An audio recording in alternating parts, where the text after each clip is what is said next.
trabaho. Pero gusto Pero ko lang nandito dito ako sa... sa Hong Kong. Ha? Nandito ako sa Hong Kong ngayon. Ilang taon na kayo dyan sa Hong Kong? Ano pa lang po, 5 months pa lang po. Oh, bago pa. Dati ako sa Macau. Tapos nagpunta ko rito sa Hong Kong. Okay. Ikaw, ilang taon ka na rin? 45. Di nga. 45 nga. May 3 na akong ako. Maaga ka nag-asawa? 21 po. 21. Ako, late na ako nag-asawa eh. Nag-asawa ako 40 plus eh. May asawa lahat yung anak ko. Yung mga anak ko, nasa biyanan ko. Ako na sa akin lahat, ang mga anak ko. Walang sumama sa ama. Kasi yung asawa ko kasi bata pa yung nag-asawa kami. So pa lang yung asawa kong nasawa ko. Pero dalawa lang anak namin kasi nagloko yung asawa ko eh. Ano trabaho mo kuya? Family driver. Family driver. 18 years old yung asawa ninyo, sir, that time. Ikaw po, ilang taon ka nung time na yon? Mga 47 plus. 47. Aba, kinagagwat ha. Kasi yung panganay ko ngayon kasi, panganay ko 6 years old pa lang. Bunso mo.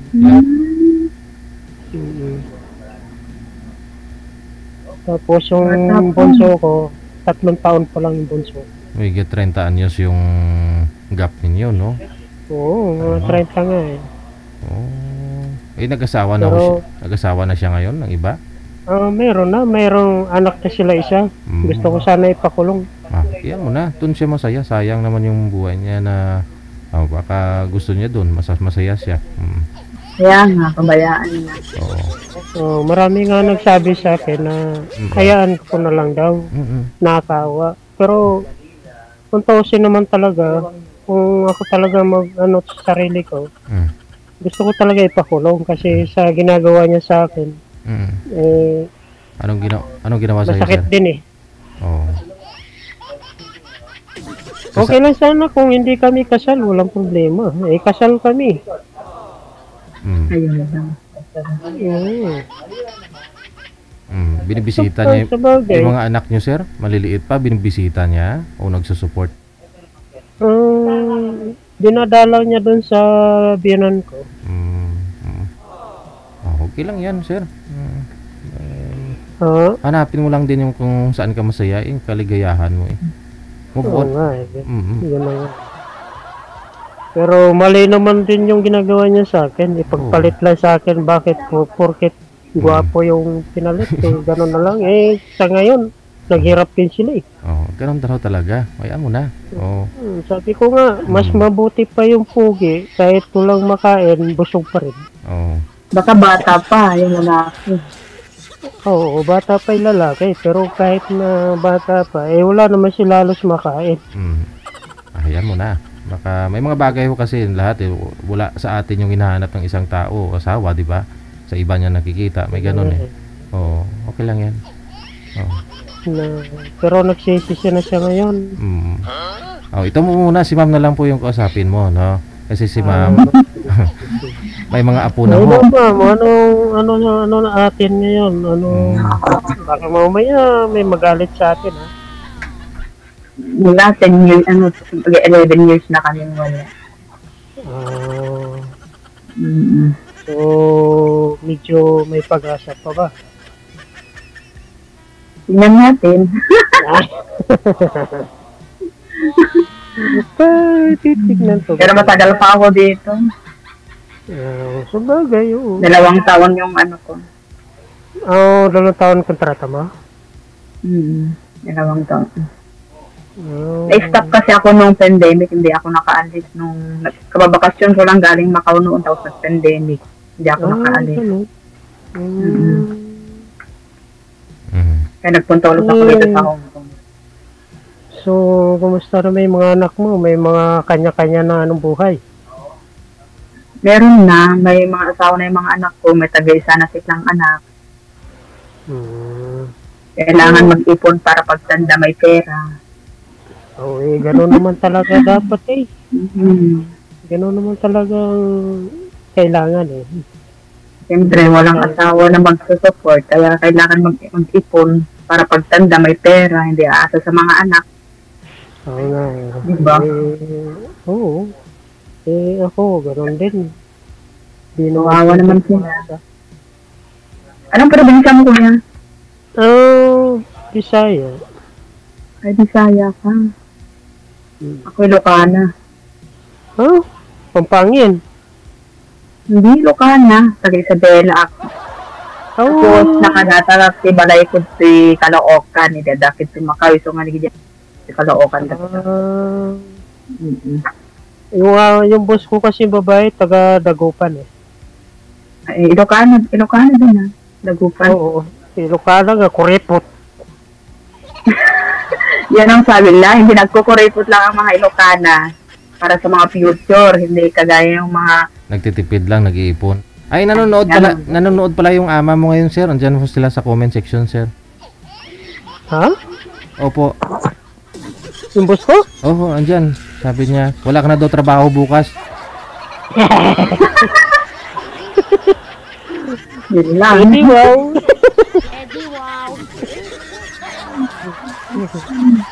Matagal ka na sa among ko yan? Ano lang naman ako dito, 15 years pa lang. Wala nga, matagal lang. Wala. Kasi yung bunso nila, yung pumasok ako rito, yung bunso nila grade 1 pa eh. Matagal na yan. Tapos ngayon, grade 12 na yung bunso. So, dyan mo po ba nakilala yung asawa mo, sir? Hindi, doon sa Tanay. Kasi mayroon akong pinsan doon sa Tanay, pinapasyalan ko eh. Oh. Tapos, ginapang ka, sir? Tapos, sila naman din na nag-ano sa akin, yung sa babae. Wala naman akong gusto doon. Nirito nila sa'yo? Oo. Kung tausin talaga, hindi ko naman talaga gusto yun. Sila lang naman nagpupumilit eh. Ayun naman pala eh. At least may anak niya. Sabi nila mabait daw kasi doon natutulog sa pinsan. Niwala naman ako, siyempre sila may nakakaalam, sinunod ko na lang. Ngayon nagsisi sila. Pati ikaw nagsisi, pinakasalan mo? Hindi naman ako nagsisisi. Kasi gusto mong ipakulong eh. Kasi siyempre naman, ikaw pa naman gawin sa kanya sa'yo, siyempre masakit. Unahan lang yan video kasi yung mga anak na yun. Bago lang po ba, sir? Bago lang po ba nangyari? Ka lang, matanggap ko yun. Matagal na, no? Kasi may anak na pala sila eh. Okay. Sabi ko nga sa kanya, dapat isa pa lang anak natin, ginawa mo na yun. Ngayon pa ginawa mo na dalawa na. Ay, yung lula ko nga may mga apo na sila ni lulo ko. Si lulo ko nagloko pa. Oo.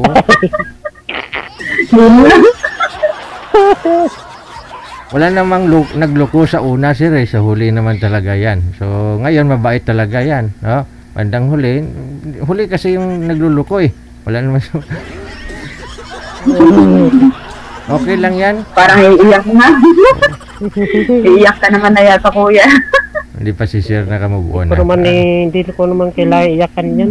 Kalaunan sir, makamove on ka na rin yan pag magpakasal na kayo ni Madam Jima. Di ba, ma'am? Sana all. Sana all. Pwede lang bakit hindi? Wala naman divorce kasi dito eh. Wala po, wala. Hindi kapag may 10 years na daw, pwede na eh. Annulment yun. Huwag kayong maniwala sa sabi-sabi. Magpa-annul kayo. Kung may 1 million ka, pwede siguro. Automatic. Namatay yung ko headset. Wala ka. Makakuha ka ng 1 million, wala na, nakayuko ka na. Yun lang. Nakayuko na pag... Hmm, ano ba, ikaw, ano mo, basta ano, Ano ko yan? ikaw, ano bang, may pag-asa pa ba o wala na? Hindi ko kuya, ngayon lang tayo nag-uusap. Yeah. Talagang, Siyempre, magkakilala pa tayo ng lubusan. Huwag yung padalos-dalos. Baka mamaya, ano na naman. Diba? Ay, hindi Pag ako sinabi ko na yun. Kasi iba ako, hindi ako katulad sa iba. Yan lang. Kaya pala napasubo ka doon sa asawa mo, sir. Oo. Ako, pag wala akong trabaho, hindi ako magsasabi. Tatahimik na lang ako. Siyempre, kung gagawa ka ng ganyan, wala ka naman trabaho, ano, makakain mo, diba? Di patay ang patay yung bulati, kasi wala makain. Ayan. Tayong kumayod ng kumayod sa hirap ng buhay.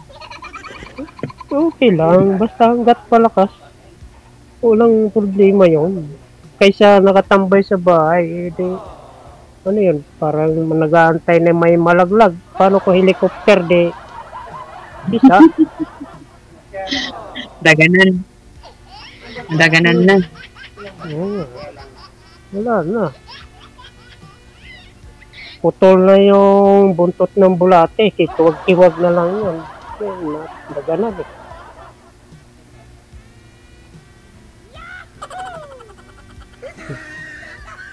Ikaw kasi matagal ka pa dyan, bago ka pa lang dyan sa sa Hong Kong.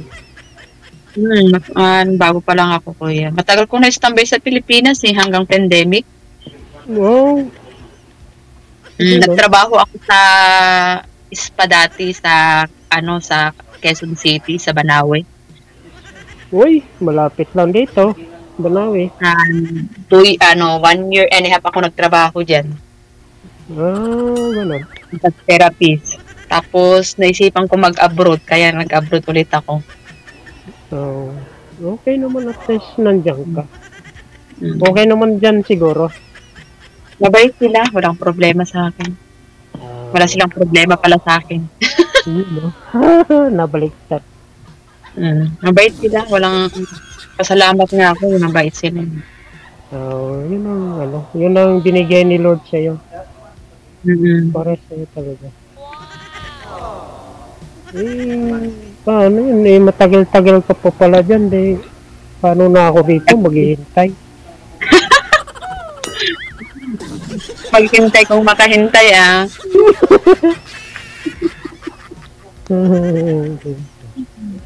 Hindi, kasi next year kasi, uwi ako ng Bicol. Kasi may lupa ako nabili doon.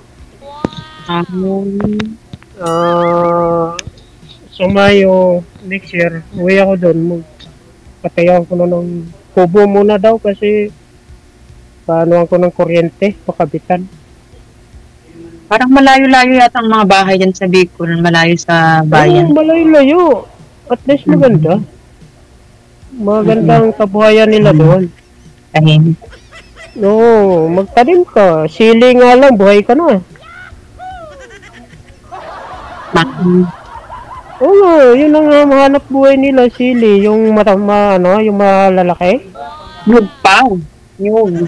Yung pangsigang. Yung pangsigang. Nakapunta na ako doon sa kaibigan ko. Nagtanim nga ako doon. Nakapagtanim tuloy ako ng sili doon. Oo nga. Ngayon, nakapitas na sila. Nakabenta na. Anong day off mo dyan, kuya? Linggo. Parehas pala. Linggo. Every Sunday akong lumalabas Nakikipag-meet ako sa mga pinsan ko. Meet kayo bukas dalawa. Dito, punta ka dito. Kung may pakpak lang, punta na ako dyan sa Hong Kong para i-meet kita. Pwede mag-tour.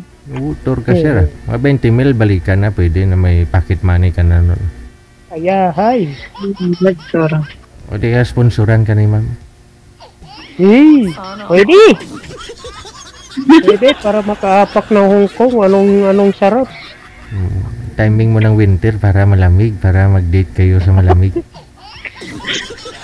Oo. Kaya pala Snow White. Mas maganda pa rin ang Macau. Ganon. Mas maganda pa rin. Malamig din doon. Daming gold eh. Kasi sa Macau kasi maraming pasyaran magaganda. Dito wala. Parang lang. Pero Disneyland lang maganda dito. pero tulay lang naman pagitan, ma'am, no? Bakit Opo. napuno yan sa building, yung Hong Kong? 45 minutes lang ang biyahe. Macau na. Walang traffic dyan. Dito, grabe. Nga po, yung traffic dito, diretso. Buting Maynila nga, dito nga, San Juan, Maynila. Buting ka na yung siyam-siyam. Oo. Umuwi ako nung katrabaho ako sa Quezon City. Sobrang traffic, lalo rito sa bayan. Kaya nga, kung papasyal ka ng Beaches. MOA, mula rito San Juan, wala. Buting ka ng gutom dahil sa traffic. Ubus oras mo. Mas mabilis pa nga tumakbo yung pagong kaysa sasakyan. Sana naging pagong na lang tayo, no?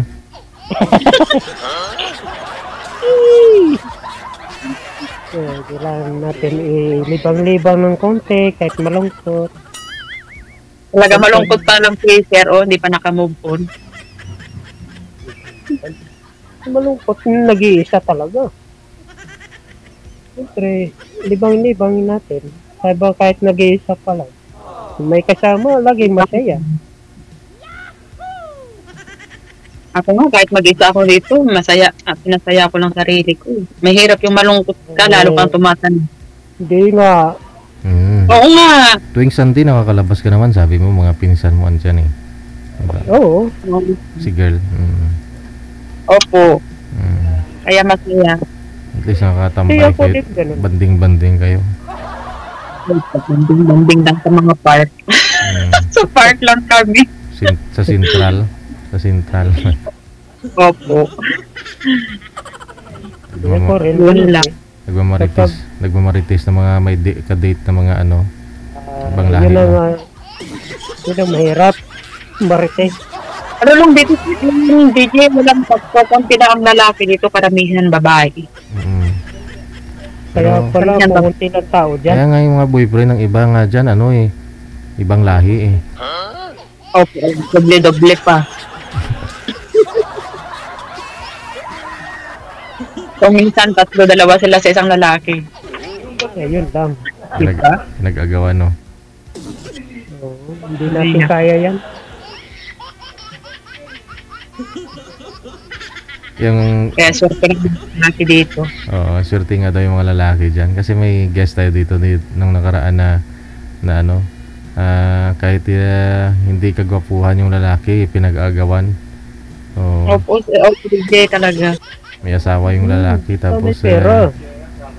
walang pera, sir. Wala kang lalaki sungkong, kukunti lang eh.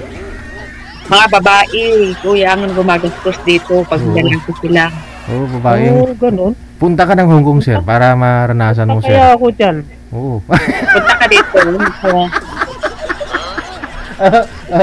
Punta ka ng Hong Kong, sir. Baka hindi na ako makauwi rito Maynila. At isang linggo ka lang ho doon, sir. 10 kilo mo wala. 10 kilo mo wala sa'yo, sir. Nako.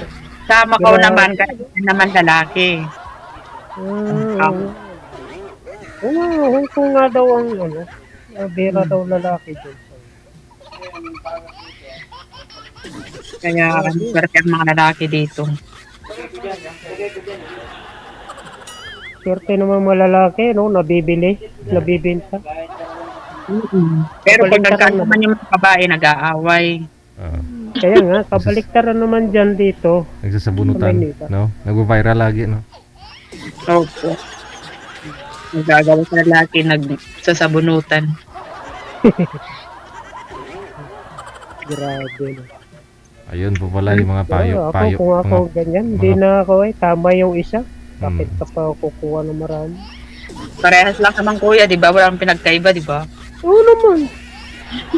Ang iba nga, sabi nga nila, magkaroon ka ng isa, maghanap ka pa daw. Sabi ko, bakit?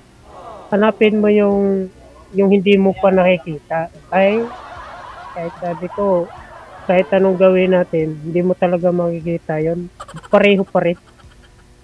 Usang darating sino yan ba? yan. Usang darating. Sino Hintayin mo ba lang. gumawa sa atin? Di ba si Lord?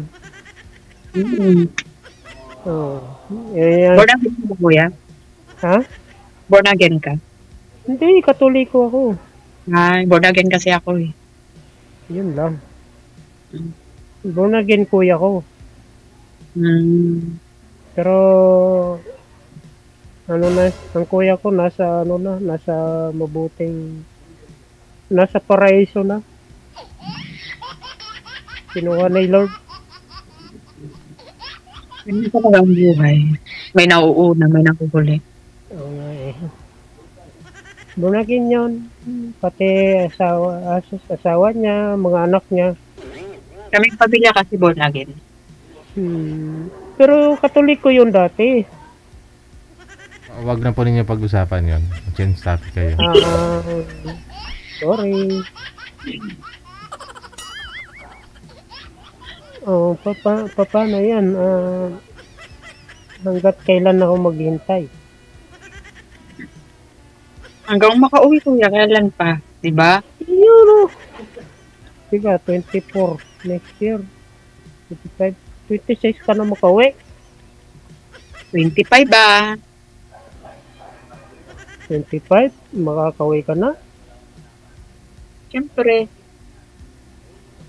Mag-isang taon na ako sa 24 o di 25, mag-2 taon na. Oo. Kakayanin ng puso.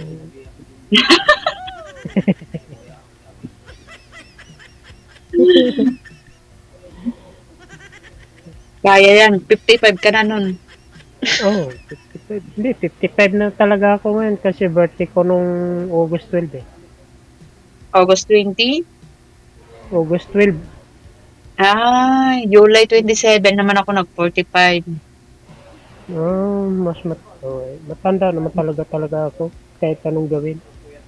45 ako nung July 27. Isang agwat natin.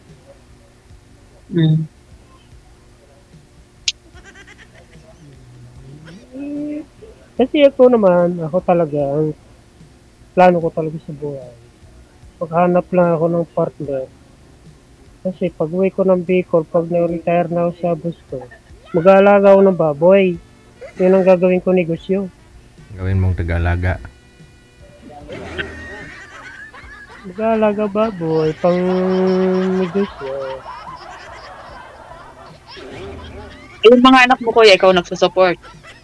Oo, nasuportahan ko yung mga anak ko. Maliliit pa sila. Saka hindi ko naman pinapabayaan mga anak ko dahil importante sa akin. Yun ang nagbigay sa akin inspirasyon. Yan, buhay. Mga anak yan. So, hindi naman ako katulad sa ibang mga tatay na hinihiwalayan ng asawa. Pagdating ng pinapabayaan yung mga anak. Wala na. Ako, hindi ko kaya gawin yan kasi mahal ko mga anak eh. Hanggat ako'y buhay, hanggat malakas pa, gagawin ko yun. Para sa nila. Ako nga, naghiwalay kami ng asawa ko, talagang mga anak ko talaga, doon ko pinocus talaga yung ko sa mga anak ko. Oo, kasi yan malaking bagay sa atin yan eh, sa buhay natin yan eh. Kasi darating, hindi naman masasabi na pabata tayo, darating tayo sa papatungo na siyempre sila mag-ano sa atin pagdating ng panahon eh. Sila mag-aalalay na naman sa atin eh. Kung hindi mo sila susuportahan, wala hindi ka nakikilanan ng magulang.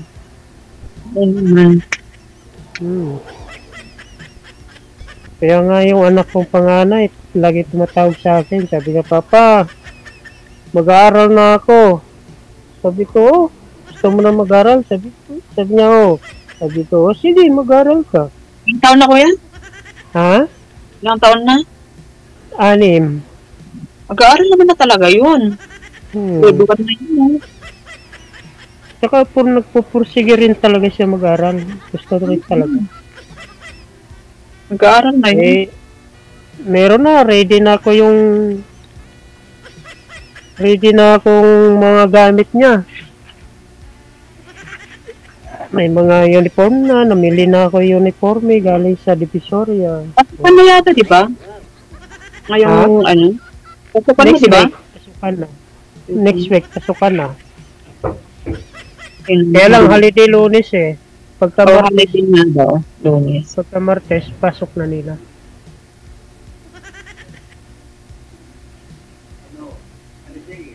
Kaya, sabi ko, sige, kung gusto mo mag-aral ka na. Bakit? Nandito. Supportahan ko naman yung mga yan. Naman yan pababayaan. Kompleto na siya, uniforme, tsaka sapatos. Ano yan, kuya, yung tirahan mo yan? Oh, ni-relovit, naayos. Stay-in ka. Ha? Stay-in ka. Hindi, stay out ako. Inuupahan ko tong nandito sa likod, bahay. Ano, dito ako nag-uupa. Hindi ba? Dito na lang bumili ng mga bahay na yung mga inaano nilang mga bahay-bahay. Sayang yung inuupa mo. Nandun na nga, nakabili na nga ako lupa. Sabi ko. Magkano dito dyan? Dito, ano lang to, Best Spencer, 1.8. Oh man, eh. Mahal ang kwarto dito. Kala mo, ano dito, kwarto sa... Nag-aaral yung mga anak ko dyan, pero yung ano talagang sabi ko, mag-prosige ako kumuha ng bahay. Hirap mo pahan. Oo nga, mahirap talaga mga pahal. Sa babae ito pa lang, may utang ka na naman. Yun lang. Yeah. May pinapaaral ka pa? Wala na kuya, may mga asawa na sila lahat. 3 na nga ang apo ko, 3 yung anak ko, 3 na rin apo ko. Oh, di mabuti, di masaya. Wala ka na pala obligasyon na. May obligasyon pa rin. Siyempre yung mga apo ko, pinapadalahan ko pa rin. Siyempre lola. Yun lang. Konti-konti. Siguro yung anak mo, sir, kay Dara ng apo ni ma'am ngayon. ilang Kaya po, yung una kong apo, ano na, mag-aapat na taon na. Oh. Kaya nga, susuporta ka lang doon, kukunti lang. Yung hindi naman yung parang may isa ka doon pa, paano ka na. Pantay sila, ganun. Oo, kumbaga sa ano, tumutulong ka lang din ng konti sa anak, kumbaga sa ano, emergency. Siyempre, kung akuin mo lahat ng gastos doon, di paano na yung asawa ng anak mo, di aasa na lang sa yan, di na siya magtatrabaho. Libre pa sila ng bahay, nakatira sila sa bahay, doon sa inuha kong bahay, o hindi sila nangupahan. Kaya nga, kailangan yung manugang mo, pangaralan mo naman, yung hindi yung... Matrabaho naman sila ko yun. Yung bunso ko lang ang nasa Isabela, yung asawa niya. Pero yung bunso ko nandito sa Maynila. Nagtatrabaho. Nagkatrabaho kasi yung lalaki sa Isabela, doon yung trabaho niya, kaya sila magkahiwalay. Pero ngayong October ay itong uwi yata yung bunso ko sa Isabela din kasi pinapauwi ng asawa din. Tama naman din yan. Kasi kaya nga nag-asawa sila para magkaroon ng pamilya dapat. Kasi nag-aalaga sa anak ng panganay ko kasi malayo kasi yung anak ng panganay ko na sa trabaho sa Makati, call center. Ibig sabihin, sa bahay mo, silang nakatira talaga. Sila ng katulong sila. Kung sila ng katulong nila kasi walang mag-alaga pag uuwi yung bunso ko. No, ano pala eh. May maganda naman pala trabaho mga yun. Yung mga trabaho sila sa anak. Wala ka na rin problema pala. Meron pa rin kuya, siyempre tutulong pa din. Alam ko naman, ibumungay mo talaga yung sarili mo rin. Kailangan makapag-ipon para pag tumanda na ako, di ba? Natural. Ganun talaga. Mahirap yung tumanda na ay walang ipon. Siyempre, alang namang tumanda ka, pabayaan ka lang ng mga anak mo. Di natural eh. Hindi natin alam kuya, di ba? May mga anak na ganyan. Halimbawa, magkasama tayo, di wala ka na problemahin. Sana all. Sana. Bakit naman kasi? Sana all. Ako, hanggat malakas ako, hanggat kaya ko pa magtrabaho, hindi ako aasa. Ganun ako. Hindi naman kuya, huwag tayong umasa. Hirap na. Ako nga, kahit may problema ako rito, hindi ako naglalapit sa mga kuya ko, ate ko, hindi. Basta Mga anak ko nga rin, ayaw nila akong pabro din. Pero sabi ko, ayaw ko umasa sa inyo. Gusto ko magtrabaho. Ayun nga. Kasi naman, sa totoo lang, pag nakabahay na ako sa Bicol, doon na talaga mag-permis na. Maganda yung may sarili ka talaga. Focus ako sa pangarap ko sa buhay na magkaroon ako ng bahay, tapos pag-alaga o baboy, yun ang gagawin ko. Malay natin, pag lumago yung alaga ko ng baboy, pag lumago, di magkaroon ako ng tindahan sa palengke, babuyan. Oo. At least may pangarap. Hindi man lang, sino naman magbabantay doon? Wala pa naman akong partner. Ako nga. Aragoy. Yan ang gusto ko marinig. Yan ang maganda. Panigoy-ligoy pa pa kuya eh. Joke. Yan ang pala di... Okay na pala tayo.